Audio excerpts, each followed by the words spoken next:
made props for a Channing Tatum film once, and I want to talk about 4 business practices that I implemented that you can implement into your business relationships as well to make sure that they are successful and fruitful. So let me give you a little backstory. Back in the day, I was a teacher. I was working in school, and on my lunch break, I happened to check my phone and I had an order in my Etsy shop. I created costumes and tutus and some puppets back in the day, and I had an order for one of my football puppets, but I also had a message from a person who worked for the film. They wanted to buy as many as possible within, I think it was like a 2 or 3 day period. I had to hustle to get these done. Now, all these puppets were hand-sewn football puppets. They were for 22 Jump Street. And if you're jumping into the movie trying to find them, it actually did not make the final cut. So you are not able to see them. Although I've never seen the film, my former students actually told me they were in the deleted scenes. I haven't seen anything yet, but potentially it's there. And I was able to make them in just a very short amount of time. I think it was 2 days I had to ship them out. It was right before Thanksgiving. So I did it over my Thanksgiving break, and I had to ship it out on Black Friday, I believe. There was like 11 or 12 puppets that I made. I think they hired me for maybe 10 of them because we weren't sure how many I was going to be able to hand create in that time. And then I checked back in with the people afterwards. They told me the scene was great. They loved it. And the next day they were off to, I believe it was Cancun, to film the rest of the movie. And so it was a really fun experience for me, even though it didn't make it into the movie. And here are a couple of those business practices. The first thing is to make sure that you have a good response time and communication. So I got that message inside of my shop, and within an hour, I had checked it and I had responded to them. Now, I did this on my lunch break. I had to wait until my lunch break so that I could get on my phone and check those things, but that notification was immediately checked when I got there, and I responded very quickly. I, at the time, didn't have access to a lot of things because of the service where I was teaching, and so I was not able to open the contract up until I got home. I did not know it was for 22 Jump Street until hours later. I just knew it was for some type of movie. And funny enough, I sat there saying, well, wouldn't it be cool if it was an actual, like, famous movie and not some made-for-TV type thing? And I, to myself, guessed how cool would it be if it was like a Channing Tatum movie, and it was. We're just going to run with my ability to figure out these things in advance. And I had a really good response time.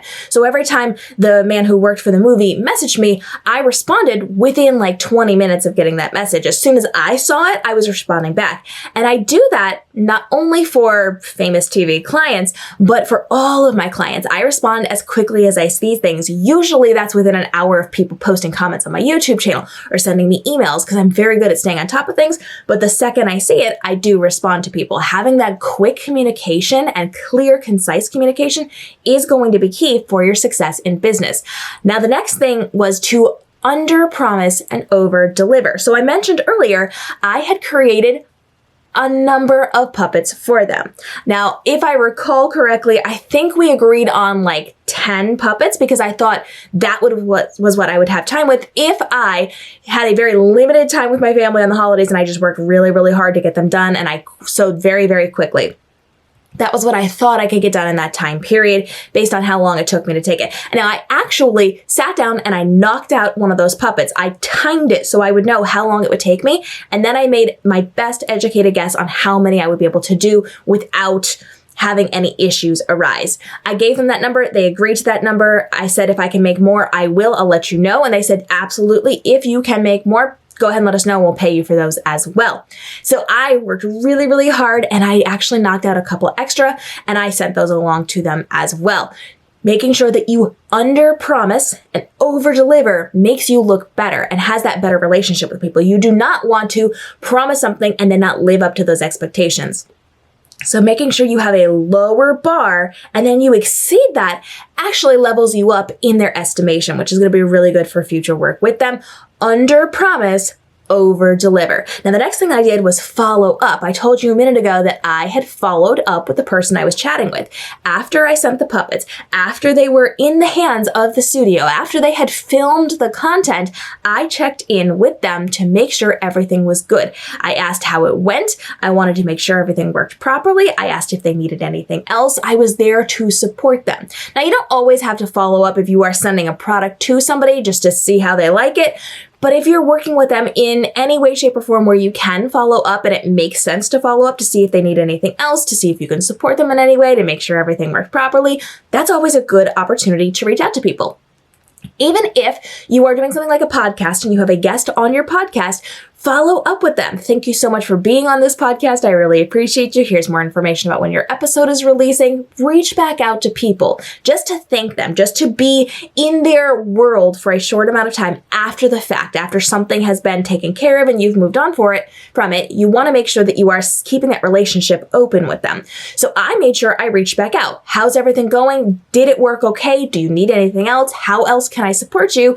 If you need help in the future, I am here. I opened the door for future work and opportunities for myself as well, even though they didn't need anything right then and there. Following up kept that line of communication available.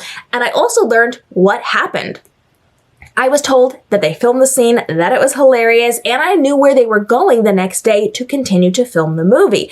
I had insider information about this because I followed up, and those are things I wouldn't have known unless I had reached back out to that person, because there was no need for them to reach back out to me. They had their product, they did their thing, they moved on with their life. I checked back in. I got a little sneak peek into what was going on, which was kind of a nice way to, again, open the door to future opportunities for me, but also to know what was happening for something really cool that I was going to be a part of. Now, the other thing is that it never hurts to ask questions. That is one of my biggest philosophies as an entrepreneur. I want to ask the questions, even if it seems silly, even if it seems trivial, even if it seems like I shouldn't be asking questions, I ask questions. And in this particular case, I did ask questions. After the fact, after the movie came out, I started asking for more opportunities. And you know what? It did not work for me, but it could have. Channing Tatum was actually in my area. He was about an hour away from me doing an appearance. It was like a big deal. It was promoting the movie and all of the things. And I reached out to the venue. I was young back in the day. There were probably avenues I could have taken to make it successful for me, but I was still trying things out. And so I reached out to the venue he was going to appear at, and they did not respond to me, or rather they told me to go buy a ticket. But I offered to bring some of those puppets from the movie over.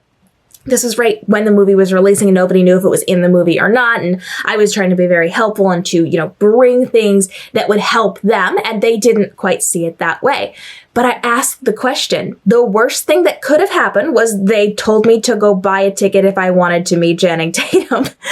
But the best thing that could have happened was I could have had the opportunity to go meet him, to bring some of the puppets with me, to have that opportunity to have that connection, or to do some cool things with the local news channels, etc. I asked the question. The question didn't work well for me, but it could have. I also asked questions of other connected venues, movie theaters, other places that wanted to represent the puppets and the local connection.